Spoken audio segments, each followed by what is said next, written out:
بسم الله الرحمن الرحيم. السلام عليكم ورحمة الله وبركاته. مرحبا بكم في قناة هندسة ونصائح. معكم المهندس سعيد زواوي.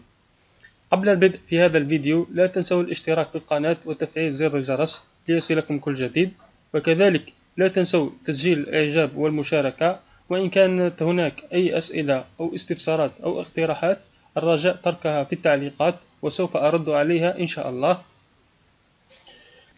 لازلنا مع كالندري ديريغاسيون دي كولتور.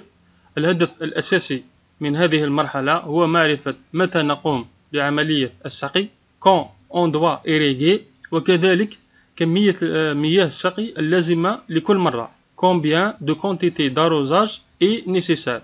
في هذا الجدول نجد أولا les dates d'irrigation، حيث في هذا الجدول ستكون أول irrigation في le 21 ماي الموافقة لليوم 82 منذ زراعة المحصول، حيث تكون في لا فاز دو مي سيزون. كما تلاحظون لا بلوي اي زيرو في لو موا دو مي، ولو كوفيسيون كا اس وهو خاص بليطا ديريغاسيون، حيث إذا لم يكن هناك عجز، إذا ما كانش عندنا ديفيسيت، فإن كا اس إيغالا 1، وإذا كان الكا اس يساوي 1 فإن ليفابوترانسبيراسيون ريال إيغالا 100%، يعني إيغالا ليفابوترانسبيراسيون كولتورال UTR إيغالا UTC. ثم عندنا l'épuisement ماكسيموم، وهو الإجهاد الأقصى الذي يتحمله المحصول. في هذه الحالة عندنا 41%، وهو نفسه الذي وضعناه هنا في الطابلو دو كولتور، حيث هنا لا مي سيزون عمل اللوجيسيال قد عمل انتربولاسيون ما بين 0.40 و 0.50. نعود إلى كالندريي، وبالتالي سوف يبدأ بحساب لي فالور ديريغاسيون نت. وبما أنه ليس عندنا لي ديفيسيت ولا عندنا لي بيرت في هذه الحالة، فإذا كانت الكمية أكثر من تساوي أكثر أو يساوي من 81 فلا يكون عندنا ديفيسيت. ولي بيرت العكس، في حالة إذا كان عندنا، والعكس في لي بيرت، حيث يكون هناك زيادة أو تبذير في كمية السقي اللازمة. وبعدها سوف يحسب ليريغاسيون بريت، وهي ليريغاسيون نت فوا ليفيسيونس، تعطينا هذه القيمة. ثم عندنا الدي بي لتر بار سكوند بار هكتار، وهو يساعد la détermination ou bien le dimensionnement des goutteurs ou bien des asperceurs. Ça dépend le type du réseau d'irrigation à installer dans notre périmètre. ونفس الشيء بالنسبة la deuxième irrigation et la troisième irrigation. ثم يفيشي لي la fin d'irrigation ou bien la date de récolte. هنا في حالة أردت une présentation graphique أذهب إلى هنا جرافيك. ها هو الجرافيك تاعي، فيه la rétention au nom du sol en fonction des jours de plantation. عندنا l'épuisement, la couleur rouge c'est l'épuisement, la couleur marron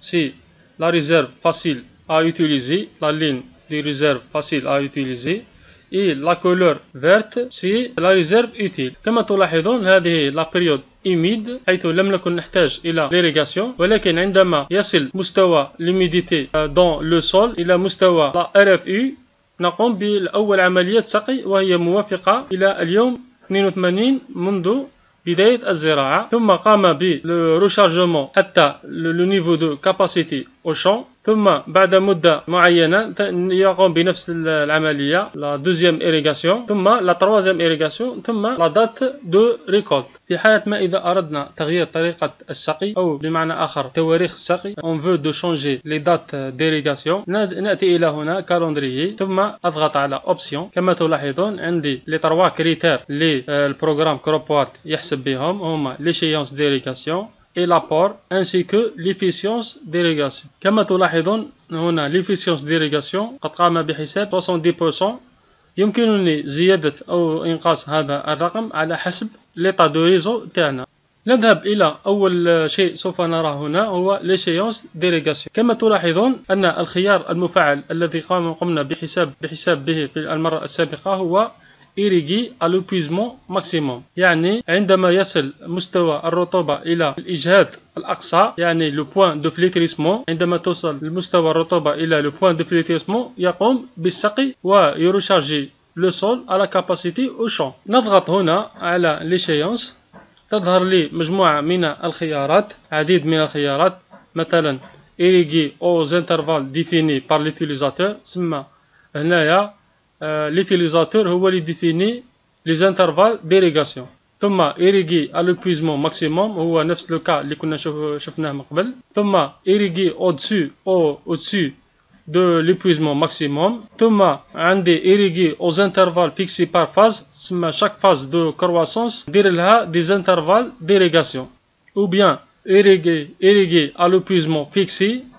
الثاني عندنا irriguer à une baisse donnée de l'ETC par phase. الثاني irriguer à une baisse donnée de rendement. وكذلك la dernière option c'est pas d'irrigation في حالة ما حبيتش ندير irrigation نعتمد فقط على les précipitations. أول حاجة نشوفوها هي irriguer aux intervalles fixés par phase. نختار irriguer aux intervalles fixés par phase. la phase initiale مثلا نعطيلو 15 jours. chaque 15 jours يدير لي une irrigation. la phase تاع mi saison نعطيلو مثلا 20 jours. chaque 20 jours يدير لي irrigation. la phase de croissance نخليها 10 jours. la phase de arrière سيزون مثلا نعطيلو ثاني 20 جور. نروحو نشوفو واش يصرى. كما تلاحظون ان لي دات ديريغاسيون زادو. لي ديفيسيت لي بيرت ما عنديش تسمى حاجه مليحه. ثاني كاينه حاجه مهمه هي لا بيس دو روندمون. لازم هنا لا فالور توجور تكون 0%. اذا كانت سوبيريور ا 0% تسمى ليريغاسيون تاعي فيها مشكل. تسمى راه عندي لو روندمون تاع المحصول تاعي يقل. بصح كي تكون لا فالور 0% معناتها لو روندمون اي 100%.